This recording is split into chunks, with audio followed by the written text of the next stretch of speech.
एक गतिशील अवधारणा है जो पूर्णतः अस्थायी न है। और क्या है? परमानेंट नहीं है, अस्थायी नहीं है। यह जो है समय के साथ बदलता रहता है, समय के साथ बदलता रहता है। इसके जो है अगर एलिमेंट की बात करें,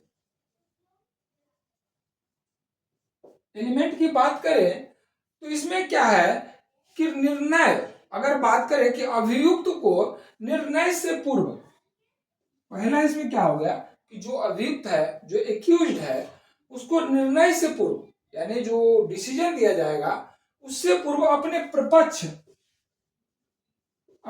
पक्ष को रखने का अवसर दिया जाएगा।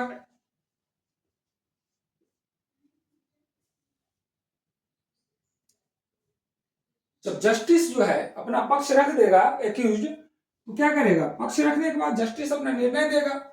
तो जस्टिस जब भी निर्णय देगा तो निर्णय देने से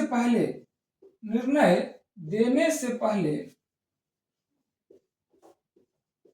दोनों पक्षों की बात को सुनेगा। सुनना चाहिए।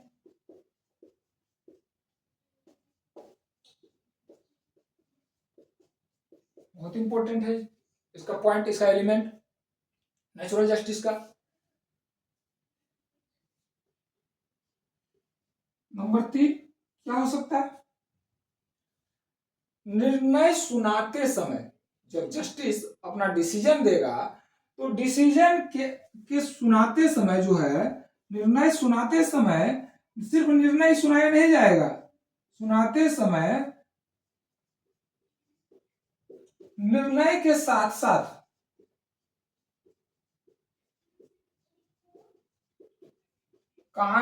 जो है कारण भी बताएगा। कोर्ट जाइए, कोर्ट में जब जजमेंट आता है तो 600 page, 400 page, 500 page, 1000 page, 1200 page, इस तरह से आता है जस्टिस। उसका जो डिसीजन आता है, कोर्ट का डिसीजन आता है, जब जस्टिस अपना जो जज होता है वो क्या करता है, 600 पेज, 400 पेज, 1200 पेज, 1500 पेजों में अपना जो निर्णय सुनाते हैं। तो निर्णय सुनाते समय जो निर्णय सुनाते हैं उस निर्णय के साथ साथ कारण भी होता है। जैसे किसी को फांसी दे रहे हैं तो उसका कारण बताएंगे, किस कारण से हम फांसी दे रहे हैं। किसी को सजा दे रहे हैं तो किस कारण से सजा दे रहे हैं, या अगर कोई निर्दोष साबित हो रहा है तो किस कारण से निर्दोष साबित हो रहा है। तो इस जो है निर्णय के साथ साथ कारण भी बताएगा। जस्टिस के द्वारा कारण भी, जज के द्वारा कारण भी बताया जाएगा। और खास करके जब निर्णय सुनाया जाएगा तो जो न्यायाधीश होंगे, जो जज होंगे, अपनी निर्णय की प्रक्रिया में जो अपना सेल्फ जो होता है विचार या आदर्श जो होता है उस पर तटस्थ रहेंगे। ऐसा ना हो कि अपना विचार या जो उनका आ रहा है, कोई रिश्तेदार है तो उसके खिलाफ न सुनाएंगे, अगर वो दोषी है, गिल्टी है, तो उसे क्या करेंगे, निर्दोष साबित कर देंगे। तो अपने विचारों को कंट्रोल करके रखेंगे। ठीक है, तो ये 3 पॉइंट मेन रूप से है कि अगर नेचुरल जस्टिस में क्या है कि समय के साथ बदलता रहता है।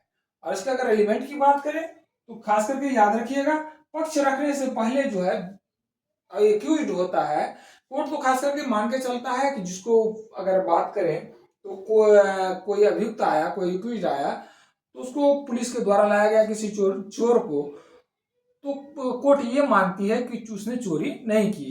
तो एक्यूज्ड का बात रखने का जो है मौका दिया जाता है कि आप अपनी बात रखिए कि आपने चोरी की है या नहीं की है। किसी भी अगर सजा सुना से पहले जब कोर्ट स्टार्ट होता है हियरिंग, तो सबसे पहले पूछा जाता है कि आर यू गिल्टी और नॉट गिल्टी। अगर गिल्टी है तो अपने आप अगर जो है गिल्टी कर लिया, तो इसमें क्या करता है, अपने विरुद्ध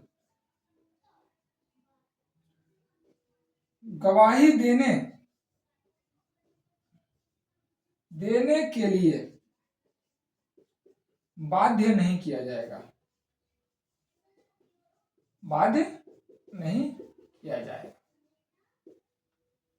कि आप अपने जो है विरुद्ध गवाही दे दीजिए। अब चोरी करके भी आता है, मर्डर करके आता है, तब भी कहता है आई एम नॉट गिल्टी, मैंने नहीं की है। तो उसी पर जो है बहस चलता है और कोर्ट अपना निर्णय सुनाता है। ठीक है, ये है। अब बात करें कि भारत का जो न्यायपालिका है पूरी तरह से नेचुरल जस्टिस पर आधारित है। भारत की न्यायपालिका पूरी तरह से नेचुरल जस्टिस पर आधारित है। और वह जो है ये इसका अवधारणा है या इसका कथन है कि 1000 अपराधी चाहे छूट जाए लेकिन एक निर्दोष को सजा नहीं मिलनी चाहिए, इस बात पर वो चलता है। और इसीलिए जो है कोर्ट मानता है कि जो भी हमारे पास एक्यूज्ड आया है वो निर्दोष है। वैसे कुछ एक्सेप्शन है कि कुछ केस में SC/ST केस में जो है कोर्ट मान के चलता है कि वो गुनाह किया गया, तो एक्सेप्शन है। जब आप SC/ST एक्ट पढ़े